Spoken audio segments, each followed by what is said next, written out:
What's up, guys? Welcome back to another Game Time Discussions. I'm Cameron Selby, and we're going to be going over our 8 favorite handcuff plays for the 2025 fantasy NFL season. Basically, if you're new to the game, the premise of a handcuff is you have 35% or less, give or take, of the snaps.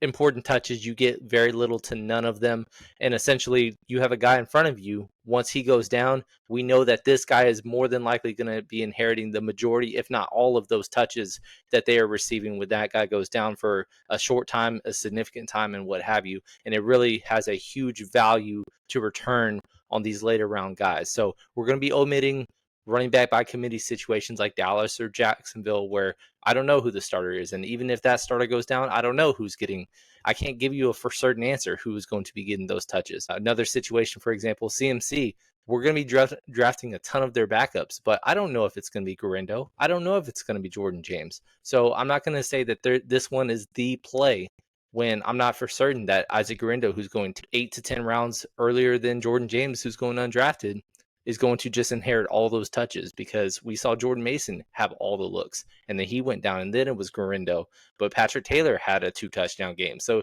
you just don't know with that particular situation. But these are guys that we feel good about knowing who's going to be inheriting those situations, and we're going to be overweight to the field in best ball drafts. We might think on deeper leagues and redraft formats to maybe do some stashes, and you might have some pretty nice value in some parts in the middle of the season when people are scrambling and trying to figure out a way to fill their starting spots on a week in, week out basis due to injury. So let's get right into it. So we're going to kick it off, and we're going to start off with a guy who is the epitome of what a 2024 handcuff was, and that is Zach Charbonnet. And this is in chronological order based on ADP. This isn't our favorite or least favorites to favorites. There's no order like that, but there is, hey, this guy's going earlier, and then these guys are going later, and we'll go through the list as we go on. But Zach Charbonnet, he had a 6-game sample size last year as a second-year running back. Kenneth Walker, I think it was weeks 2 and 3. He went down for a couple weeks, and then he missed a couple of weeks in the middle of the season, and then at the very end of the season missed a couple more. And it was just, he just had the nagging injuries.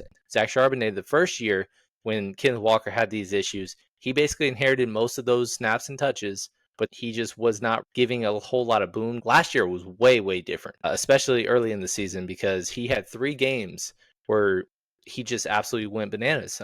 25 fantasy point game. He had a 41 fantasy point game of his 6-game sample size as a starter. Not only did he get majority, if not all, of the snaps that were just important for running backs, he also averaged about 19.7 PPR points a game, which is exciting when you're thinking about somebody getting drafted in the double-digit round. So Zach Charbonnet, if you look at our rank compared to where he's being drafted, we're slightly underweight to him.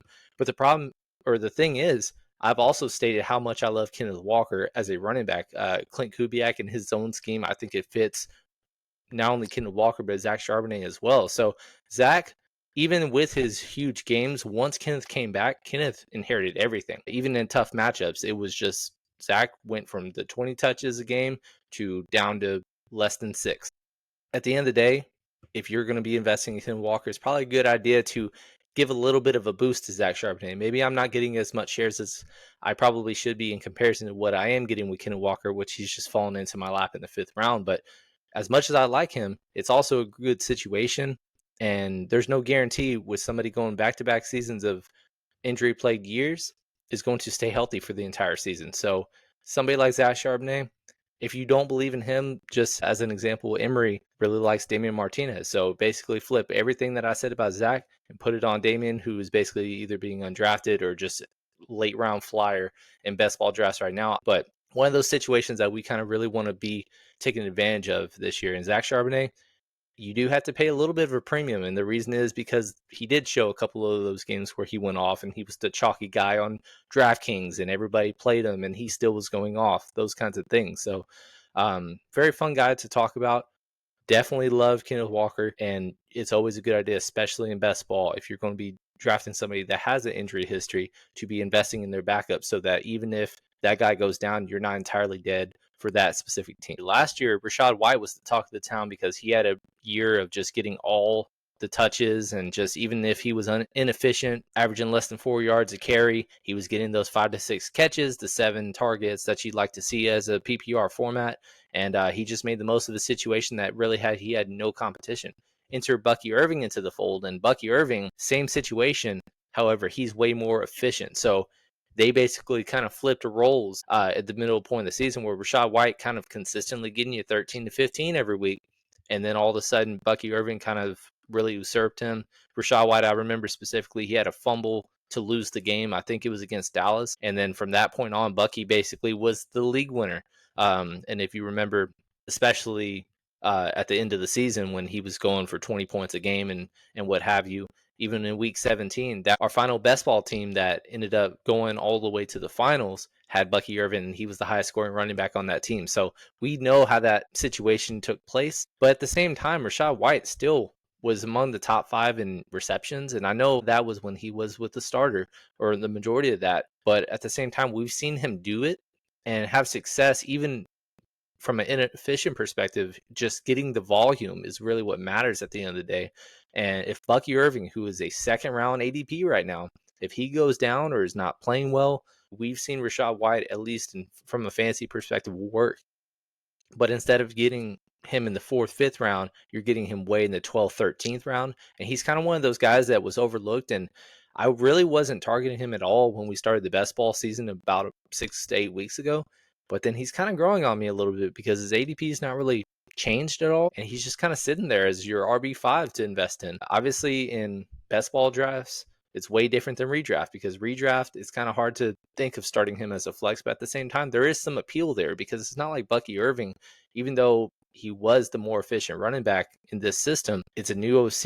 You don't really know how it's going to be. Was that just kind of a one-off, hitting the stride at the right time? We've seen time and time again running backs just come out of nowhere and then just not capitalize off of the opportunity that ended the season. So with that said, it's a situation where it's really easy to get to a hit one and then hit the 1B. And Rachaad White, maybe he does have more than just 25 to 30% of the touches. Maybe he still holds that 4 to 5 targets a game kind of floor, which is kind of really what you want to see for somebody that can be in the middle to late rounds and get you your floor performances. And then obviously the ceiling is there, because we've seen him be the 17 to 20 point per game guy when he has been the guy. So if Bucky Irving goes down, we know who's likely to get the role, unless, Sean Tucker just comes out of nowhere and capitalizes off his, 170-yard game he had the one time when Rachaad White went down last year. I expect it to majority be Rachaad White getting the work. And with that said, I think that would be a pretty smash value at 135th overall RB42 if he were to get these touches. So a lot of these kind of, it's a give and take of, hey, if this guy goes down, then this guy might work. That's going to be a recurring thing, but that is what Handcuff in that world is. The biggest thing is we've seen Rachaad White do it, and I wouldn't be surprised if he just continues to do what he did in his first year and a half as a starter, if and when Bucky Irving were to be out of the lineup at some point in the season. But kicking it over, we're going to jump to our 2024 RB1 in the class that it was a much, much weaker class. This class was so much stronger, and we've been saying that for a long, long time now. But Trey Benson was somebody that we really liked out of Florida State, and he just went to a situation that he's kind of a vet, aging, kind of injury-prone running back. He has an opportunity to just kind of take over as soon as the injuries go down to James Conner. He may not even relinquish the role. But not only did that not happen, but James Conner actually played all 17 games and was actually one of the more efficient seasons I can remember him having. Because one thing that we haven't liked about James Conner is just overall as a talent, as a running back, he's just kind of But he has all the opportunities. And in fantasy, it doesn't matter how good you are. It just, do you get 20 touches? Do you get 10 goal line opportunities plus a season? And that's kind of what he does every year. And he was able to stay healthy all 17 games. And Trey Benson basically had a very lackluster rookie season. He didn't even break 300 rushing yards, only scored one time. He missed some time with an injury himself. But then this year 2, kind of no one's really talking about him. And James Conner, he's already 30 years old.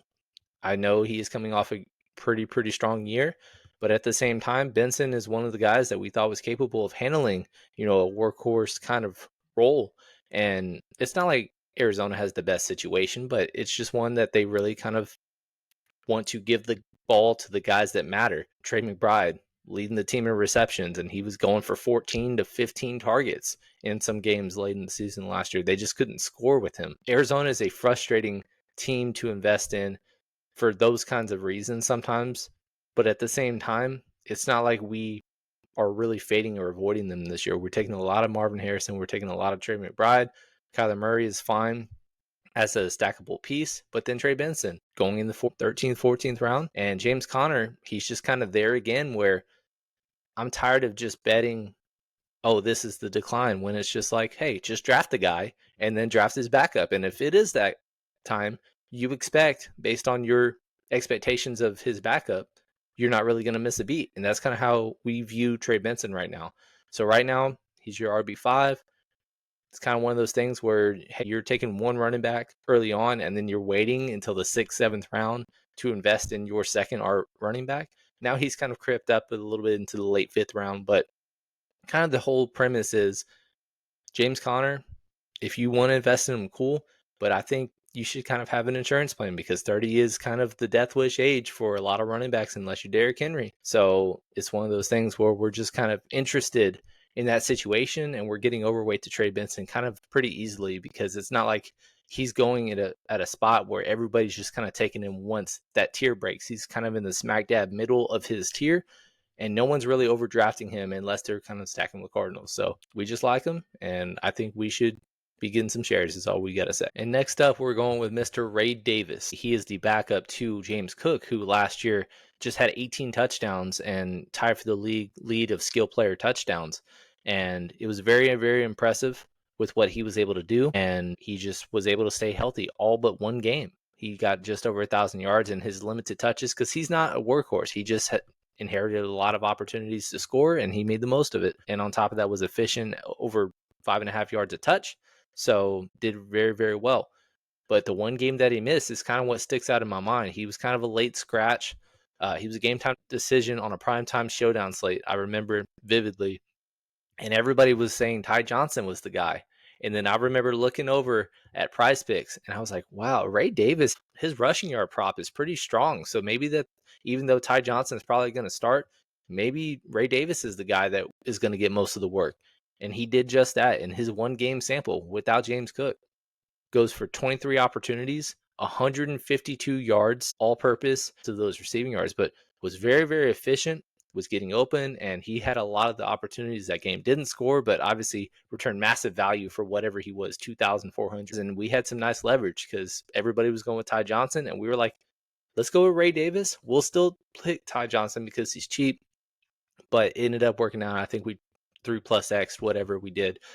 But getting back to redraft best ball, Ray Davis kind of one of those situations where James Cook, pretty solid running back, but entering a contract year, there's kind of contract extension wanting to hold out-ish a little bit in minicamp, and obviously we're right before training camp stands off, so maybe it's not even that big of a deal. But at the same time, I think Ray Davis is the guy to go to if and when James Cook does get hurt, injured, or goes down at any point in the season. And he has been very, very durable. James Cook, that is, has only missed 2 games through the first 3 seasons of his career. But last year was the true breakout season where he had only had 2 rushing touchdowns in each of his first 2 seasons. Then he has 16 the following year. Kind of Raheem Mostert-esque, what we were kind of preaching the year before, which obviously he's 32, 33. That was a huge reason also why we were fading him last year. But it's just one of those things where, hey, I don't know if that's sustainable, or maybe he was just kind of a late bloomer with his role and upside. So with that said, Ray Davis, one of the guys, he was a middle round rookie last year that we were kind of getting to, and only had one opportunity to really kind of shine with the running back in front of him going down, and he made by far the most of it with what he had going on. So if he's got 150 plus yards game in his pocket as a starter, or the main guy, I'm feeling pretty good about investing in him. We really have none of James Cook. He's kind of late 4th round, and really we're not targeting running backs in that spot specifically in best ball drafts for the time being.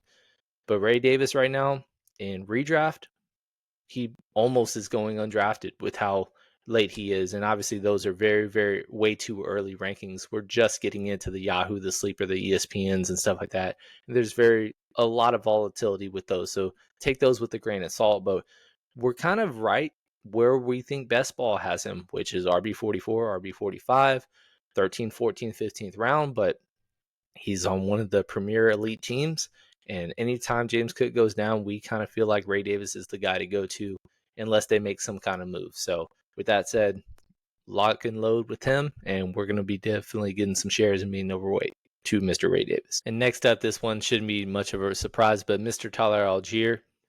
This guy has been really, really solid since he has been a Atlanta Falcon. Had 1,000 yards in his rookie season. Getting 1,174 scrimmage yards was pretty strong. Only had 4 touchdowns, wasn't great, but he made the most of his opportunity as a 1A, 1B situation. And then each of the last 2 seasons has not missed a game. However, Bijan Robinson also has not missed a game. But in spite of that, has still exceeded over 700 yards in each of those seasons. Has had 5 touchdowns, 3 touchdowns. You wish that was a little bit more. But at the same time, we're not thinking about 1A, 1B. This is handcuff territory where he's currently going as in the 155 range in best ball right now. Obviously, we have him about a round higher than that.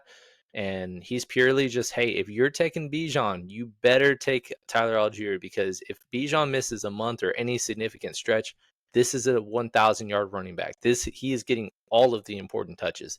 Now, the touchdowns have not been there, but at the same time, when you're going this low, this is a range of, if Bijan were not in this situation and we saw Tyler Allgeier as the guy, this would be a 6th, 7th round pick based on the volume that he would receive. He would be David Montgomery, but without the touchdowns. And you hope that you see more with Michael Penix now at the helm. Different situation. But right now, it's just one of those things where Bijan, we're locking and loading on him anytime we get a chance to be a top 4 pick, and we're not number 1. And like I said, with Tyler Allgeier, it's really, really easy to pair him up with Bijan. And I just really want to try my best to make those opportunities when I see fit on Bijan's behalf, because Tyler Allgeier will inherit all of the important looks. Maybe he won't have the burst, but he's going to have the 20 carries for 80 yards and then maybe 2 to 3, maybe even 4 receptions. And that's kind of what you want to see. It's one of those things where Bijan goes down during the postseason, especially this year because of the schedule that really kind of worked out for them later in the year for, fantasy relevance.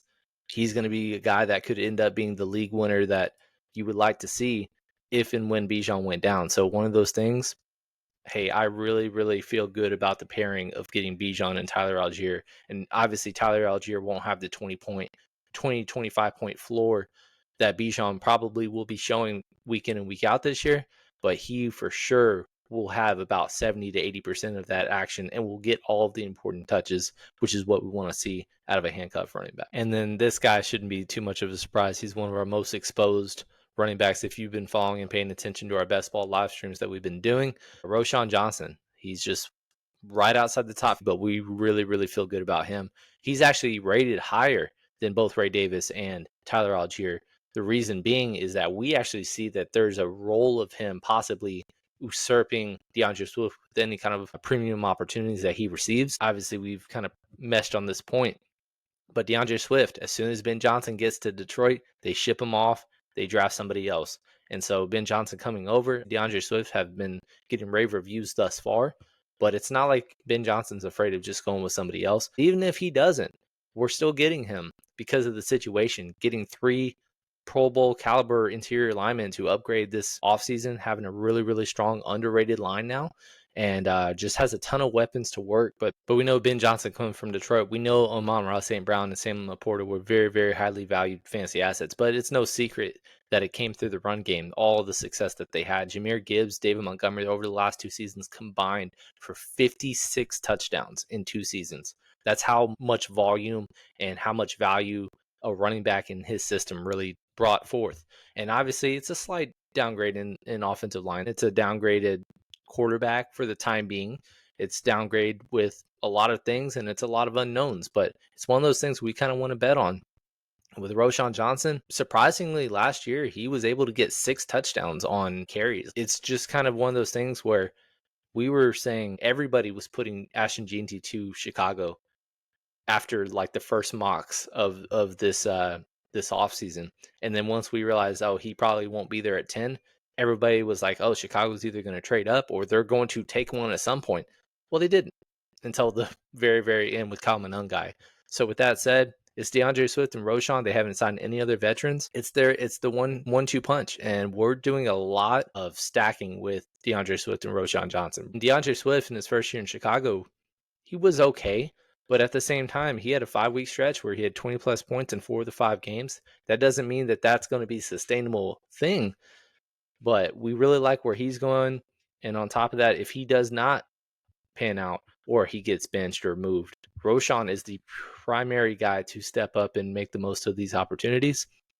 And maybe he's not a guy that in redraft I'm going to be starting as a flex at any point in the season unless Swift goes down. But in best ball, if you're getting 6 touchdowns on a broken offense, that doesn't mean that you can't inherit by default 8 to 10 in a more improved offense, and one that you should be much more competitive and not be experiencing as many blowouts. So with that said, if you're going to be rivaling with a equal or possibly more amount of goal line touches, you're probably going to smash value as a 168th overall. He's actually climbing as we speak. I saw him a few spots above as I was prepping for this video. Redraft obviously is non-existent, and there is a big gap between 132 and 168, whereas where we have him overall ranked. That has a lot of influence and bump up because of best ball and how many drafts we've been doing.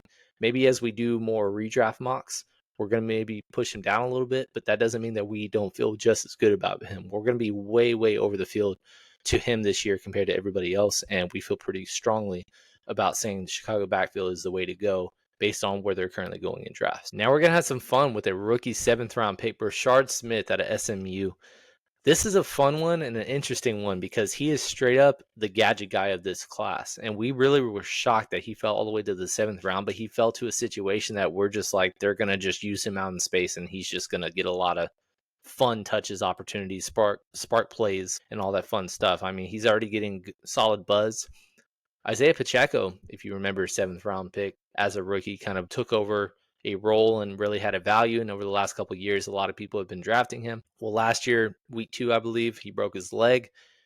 They signed Kareem Hunt. Kareem Hunt had a couple of solid games, but was very inefficient, was like bottom of the league in efficiency and fantasy points expected and all that stuff.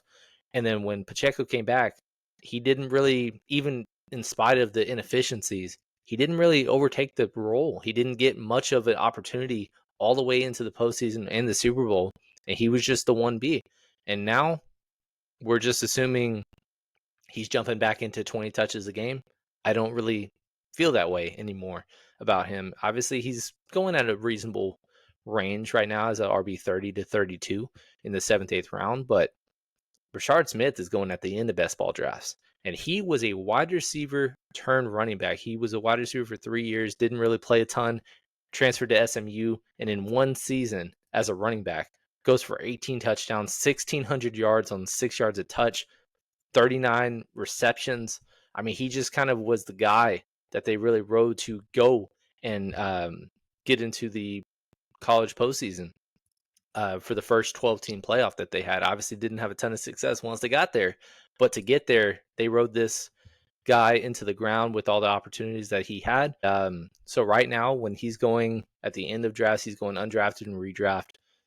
And I'm not saying go in here and you're going to have a flex opportunity, but I just think back to Jerick McKinnon a couple of seasons back where he, as a backup running back, was getting 6 to 8 targets and just monster numbers in the red zone for a guy that was not getting many opportunities before that. So Brashard Smith, if you're already kind of hearing buzz about him as a 7th round pick, I really kind of feel good about the situation of Kareem Hunt is still on the roster, but he has been declining for a couple years, and he's just a by default give you 15 touches if you need it kind of thing. And he's getting up there in age. Isaiah Pacheco in a contract year now, but is coming off an injury, and it was kind of surprising that he didn't really take much of a role at all once he did return. So maybe it is Pacheco into the ground. I don't really think it will be to where they just give him 300 plus touches. I think he'll start out the season. This is not a guy that I'm going to be starting week 1, but I bet you dollars to donuts that there's going to be 2 to 4 weeks this season where Brashard Smith takes a long touchdown screen, kick return, punt return, because he does that too. He just gets out in space and he breaks one. Or best case scenario, Pacheco goes down and they really have to make the most out of this offense, and they're not as great up front as they used to be, so maybe they want to be out in space more than they do just want to run it 3 yards to carry up the middle like they were with Kareem Hunt. So Brashard Smith is our guy. He's one of my most exposed players in the entire best ball drafts of the 70 plus that I've done so far. And I just feel really good about him as an RB7. Give me a couple weeks out the year. And I feel pretty strongly that he's going to have some kind of thing to say at some point in this season. And then next up, another rookie. This was another one of our pretty strong rookies that we loved. Went to a situation that just not a ton of upside, except for the fact that Jonathan Taylor himself has not, since he was RB1, I think it was back in 2022, back-to-back seasons of just injury-plagued years and just missing time. But the problem is, they had a couple of Zach Moss weeks when Zach Moss was a Colt. They haven't really filled much of a presence or a guy step up when Jonathan Taylor goes down. I remember, I think it was Dante Jackson was a starter before Zach Moss took over, but he was the chalk of the week because Jonathan Taylor was going to miss time and he was minimum price. He goes like 13 carries, 14 yards, and then he gets cut 2 weeks later. And so with that said, they finally have a guy that is just really, really strong. They finally have a guy coming out of Kansas State where back-to-back seasons over 1,500 plus yards. Even as a true freshman, he was getting opportunities, 6 touchdowns and over 500 yards in limited playing time, less than 90 attempts. There's a guy that really knows how to get things done, 6 yards a touch or more in every single season of his collegiate career. And if Jonathan Taylor goes down, he's a guy that we just feel good about, that he will jump into getting the 17 to 20 opportunities. And maybe he won't be Jonathan Taylor to where you can grind him out and just get you 25 carries for $120 and then maybe a touchdown or two. Jonathan Taylor, we love him. He's in the second round. It's really hard to get to, but because of the injuries that we've seen of him over the last couple of seasons, he's had a high ankle sprain, or the back injury coming when there was a contract dispute, but there wasn't anybody to really threaten him. Well, if he goes down, there's at least a guy that they might not want to pull off the field as often if Jonathan Taylor continues to struggle with injuries. Each of the last 3 years, I actually misspoke. It was 2021 when he was the RB1. He missed 6 games in 2022, 7 games in 2023, and then last year he missed 3 games. I think that was the ankle sprain. And obviously, Jonathan Taylor's still one of the best running backs in football, but 3 years straight sample size of him missing a month of the season. So we need a guy to step in those rounds. You got an 18th round DJ Giddens in there, really easy to pair with, and a really easy guy that I just can invest in and be like, this guy, if he is the starter, Jonathan Taylor is not in the picture, he's going to be getting most of the work. So really fun name, and I would kind of get yourself familiarized with him, especially if you're going to be investing in Jonathan Taylor late in the second round as of this moment. So with that said, guys, I'm going to stop sharing, and that is our handcuffs. We appreciate you guys tuning in. Please leave a like, comment, and subscribe what you think. Who are some of the running backs that you're getting a lot of in the later rounds because you're just either not trusting the guy that's in front of them, or it's an insurance policy based on where you're kind of the direction that you're drafting teams. It's a whole lot of fun. Deeper leagues it's really much more important than you think. But best ball also, because there's guys, league winners every single year going in the 10th to 20th round. What is that running back that is going to lead you all the way? Last year was Bucky Irving. This year it's going to be somebody else. I don't know who it's going to be. Maybe it's one of those committee guys we omitted from this draft. Maybe it's the San Fran situation, kind of what we saw with back-to-back years of CMC going down. So whole lot of fun. There's a lot of names to discuss. Had to kind of crunch it down. It was tough, but 8 names. Let us know what you think. And yeah, we're going to be live streaming every single week the rest of the summer for the most part on most Thursdays, but sometimes Wednesdays if our schedule permits something a little different. But just keep tuning in.